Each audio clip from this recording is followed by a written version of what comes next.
Hi, it's Charles Kelly, Money Tips. We saw the other day a stock market correction, what looked like the start of a crash, starting in Japan. I'm not going to go into the technical details of it, but stocks dropped by 12% in Japan in a day, one of the biggest falls they've had for decades. And then that triggered off a market fall around the world. It started off by nervous figures on employment in America. The old saying that, when America sneezes, the rest of the world gets a cold. So we started off with a bit of a panic there. It quickly spread around the world. And don't forget, you've got computers controlling many of these large hedge funds with billions and billions in there.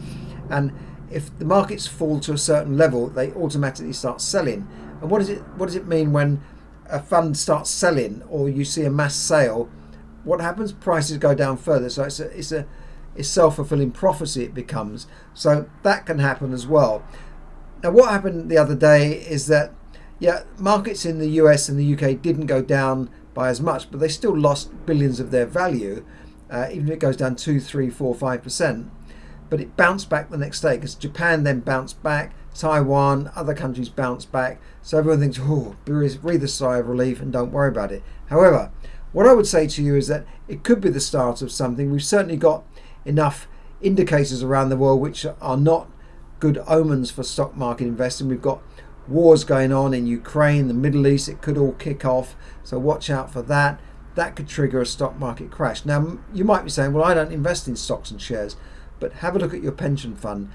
If you're in a pension fund that's what we call a money purchase or defined contribution scheme, your fund and your eventual pension depends on how much is in your fund and how much it's grown by. There's no guarantees there. So if your fund is invested predominantly into stocks and shares, or equities as they sometimes call it, you could look to protect yourself. Have a word with your financial advisor. I'm not your financial advisor. So have a look at that. Have a look at maybe, do you need to protect yourself, particularly if you've built up a large fund already and you're 5-10 years away from retirement. You wouldn't want to see the money that you've built up so far go down in a stock market correction. So you can ring fence that. You can move it out of equities by having a word with your pension administrator or your financial advisor.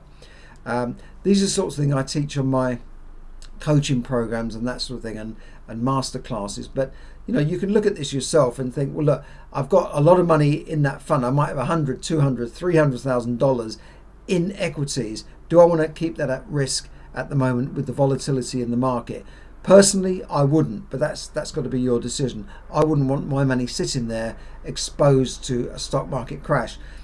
What we saw the other day was a dip. Okay, it dipped and then we had a bounce.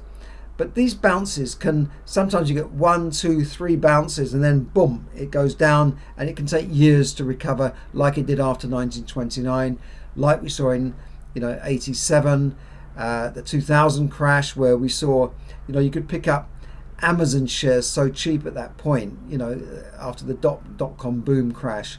It was incredible. We saw in 2008 when the world banks went into a free fall, and it can take a long time before things recover. Property as well. Property is not risk-free. That can go down. It takes longer to go down, but unfortunately you could be locked into property. You can't sell it.